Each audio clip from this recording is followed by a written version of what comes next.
water towers in the country. Tell us about that. Yes. Due to the need that has been there, and again the pinching need for water in our country, the pinching need for us to get access to opportunities that are easily available within the water resources.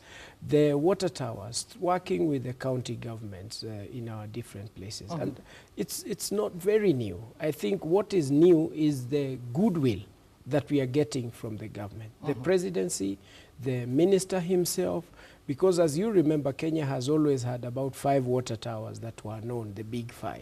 Then we moved to register the water towers to a number of 18. Yes. And then there was always a pending list to be increased, and it's kept staying there without no attention to the pain of the people who would suggest them. And I think what is new is not the water towers, it is the goodwill that we are having and we are receiving from the government, starting right at the top with the presidency, down to the minister, who is very keen and very focused to ensure that things get to happen. I think this is new. So are you saying the 70 that you mentioned yesterday have always been there? It's just that they've always been there, and this is just, as to quote the minister himself, this is just the beginning of a process. We are going to register more, we are going to gazette more through the minister, and we are going to ensure that our water towers are protected. Because if we protect the water towers, we are going to have water, and we are going to have livelihoods sorted out. When you talk about the government's big 4, Catherine, there is no way that you are going to succeed in this when you don't have a good forest cover. Industrialization, housing, talk about all this. These are the resources that are expected to come from our forests. And therefore, talking about jobs, you're definitely going to get them out of this process of having a full protected forest cover. All right. Let's look at, the 70 that perhaps you're saying you're moving towards implementation. Are there people who are currently occupying the land around them? And if so, how do you plan to deal with this? Because there's always a lot of politics when it comes to relocations. Yes. Allow me to say this. First and foremost, there are various ownership regimes of the so-called water towers. There are those that are under public, there are those that are under community, and there are also those that are owned by individuals. Yes. What it means after the process of the ownership, there are some that needed really to be protected in some areas, because there has been that invasion, title deeds are being processed. There is need now to get to the next level of fencing so that you can ensure that these water towers are safe. There are others that the communities are not being consulted. Once you do the gazettement of a water tower, it means that the community will definitely be engaged to know what is happening, whether you are harvesting timber, trees for timber, whether you're accessing any opportunities that are available in terms of the resources and anything else. So that protection, and even going further, to have government resources to ensure that this is a sustainable process. So this is it. So there are not many people that you would say that are living in these lands, but if they are, woe unto them. It will have to be a situation that you have to give up the title deed to the community in this kind of a case. Of course, there is a situation of Sirgoit, which was not actually supposed to be there. The community and the county may have brought it up in a way that it wasn't. But the actual water towers and and the sources, we are going to register all of them. We are now talking, after we were talking about it yesterday, the process. Today we have met with the Ministry of Lands and the physical department to ensure that the titling process, the process of delineation, the process of ensuring that this is properly surveyed is done. So that we are now talking of presenting the final document to be signed by the minister, and thereafter to proceed to start and to get partners near and far to ensure that all these water towers are properly secured. Yes. Is there a time frame perhaps that you have given yourselves to try and rehabilitate? This is working in progress. We want to move as fast as possible. We are leaving no time to relax. Even as other things are going on, the water towers and the entire team is ensuring that this process is ongoing. And I think time will tell. And I think we are actually focused on action as opposed to just rhetoric, because this has happened in Kenya for many years, and therefore is now moving from plan to action. And you will actually see quite a lot happening. Why do you think it has taken this long for us to actually begin to focus on our forests? Because we are seeing the government now really moving in hard on this issue. Necessity is the mother of invention. We have been pinched, as I've said, again and again. And this has led even to further. I think it's about timing, because timing is very important for some of these things. You have heard even previously ministers saying that there needs to be political goodwill. Now I can confirm to you and the public that there is indeed political goodwill, and none other than the presidency. You saw it was the deputy president who led this, and he clearly stated that this is not a situation of trying to sugarcoat or just photo opportunities and these kind of issues which have happened previously. And therefore the water towers is highly empowered. We now have a lot of people that we have added into our team to ensure that the work is done. So quite a lot is going to be done. So as an agency, you're saying you have the capacity to be able to We are building. this? The capacity is not good enough. We definitely need much more. That is why the Parliament and the Treasury needs to look at this. But again, I think they will realize it out of the work that we are doing. It's not a situation of just paper documentation that this is what we need. It is actual work. And something that actually touches the people's lives. And this is where we want the space that we want to fill. Yes. Is this reflected perhaps in the budgetary allocation that you have asked for? Because most of the times we talk about what we are going to do, but when it comes to the budgeting is when you see that we are not walking the talk. It's been a gap, and of course we all are aware that the government is strained about all these finances and the resources that are available. But again, it's about priorities.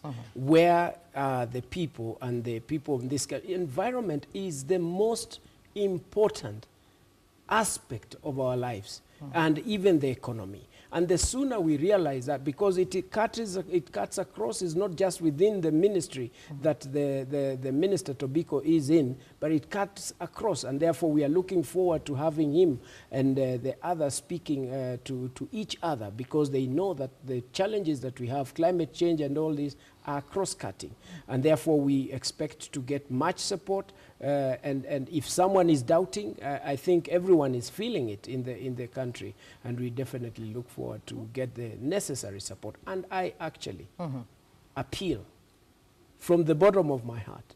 Our country can only be as successful as our environment, and the need to protect the same can never be overemphasized. If you recall, we had the Shamba system, and right now it's again something that we always keep referring to. Do you think the system failed us? That is why we are seeing what we are seeing, or it was the implementation that was wrong? Yes and no.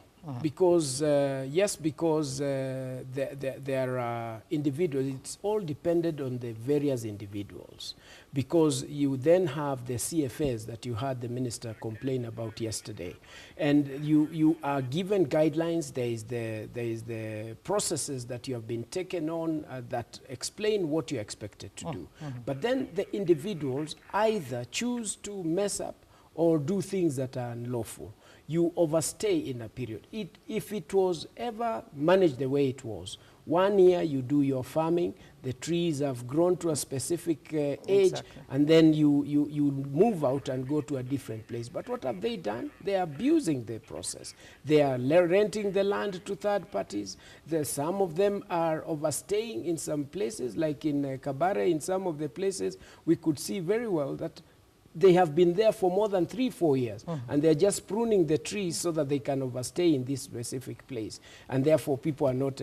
So it is the pellet system is yes and no, whether it is working or not. So for you, you feel it's more the problem of the implementation. Yes, it is people about are the not following individuals, what is expected, and also the lack of capacity of the institution that is supposed to guard this. You find that where I'll give you a very practical example. Yes. You talk about, let me pick maybe a place that Endau in Kitui, 6,000 hectares of land, only 2 askaris taking care of that entire place, and there are CFAs in that place. What do you expect about them? They would, if one of them is not well, and the other one is corrupt, the whole place is gone. You go to Mount Kenya region, a place and a region with over 30,000 acres of land, and you only have 8 askaris, and you only have 1 or 2 vehicles. How are they going to do that?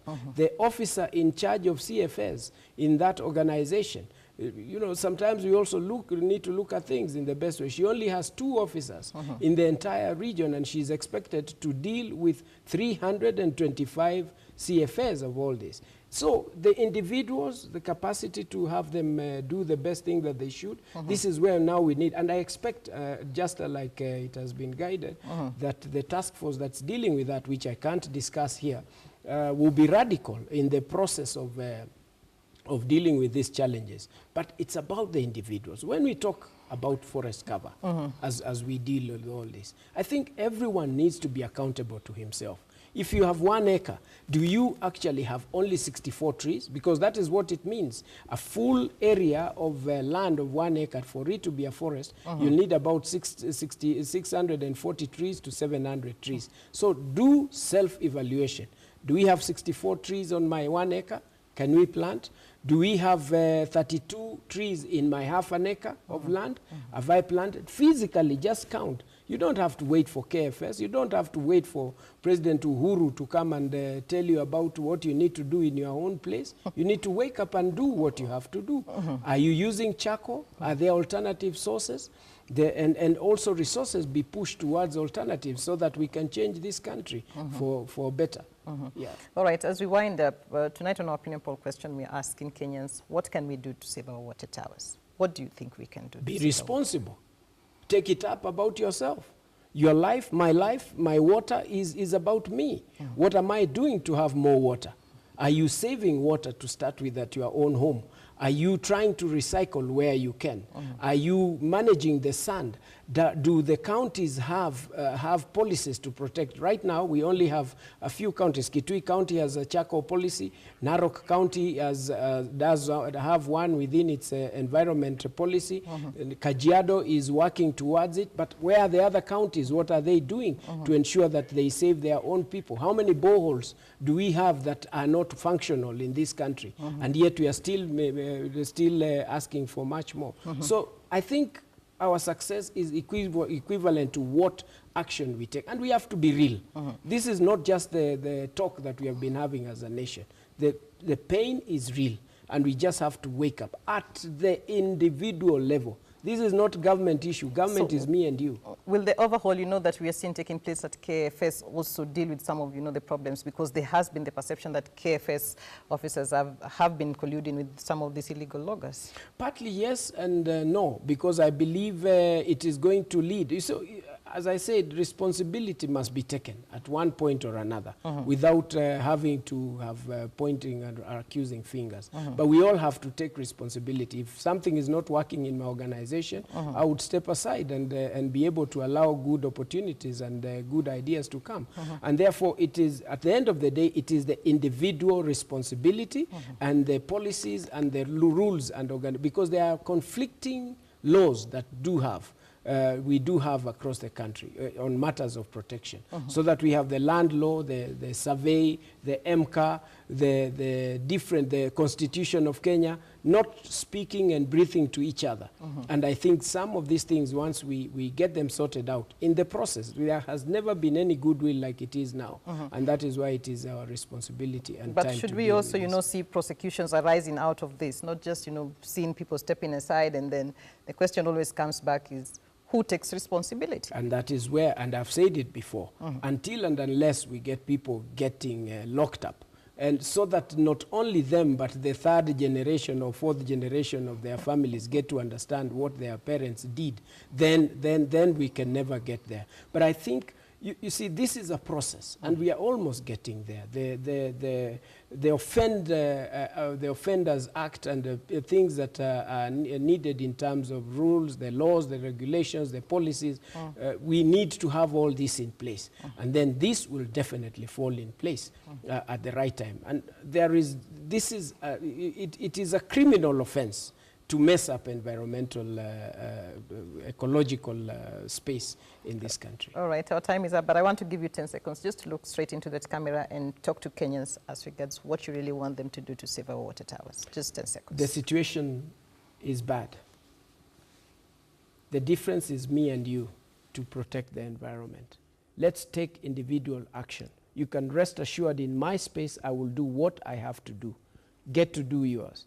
I've always called for Kenyans to plant trees equivalent to their age. Make it interesting for you to be able to plant, create a reason on your birthday, on a different day, and create those 64 trees that you will always treasure and they will always be enjoyed. Plant various different trees. Is it for fruit? Is it for exotic? Is it for firewood? For whatever, medicinal, and get to be the difference. The difference is you. Be the difference. So how many trees have you planted based on your years? I remember I have done quite a lot. And you remember when we called for the Plant Your Age campaign? Yes. It started with calling for 71 trees for Wangari, which I called Kenyans to plant. Yes. Just 71 trees to remember Wangari. And you know, in 1 year, Kenyans had already done 15 million trees. It means we can do it. So we can get to the 10%. Yes, the corporates, I mean, it is so easy within a very short time. Need to Bamboo is the tree that we can do and start businesses across the country. We can get it done. This thing is very little. We just need the goodwill and just smile over it and stop looking at what has happened before. We look forward and stop looking forward back. And be the change. All right. Yeah. Thank you very much. Unfortunately, our time is up. But we do appreciate you giving us insights on what you're doing. Thank you.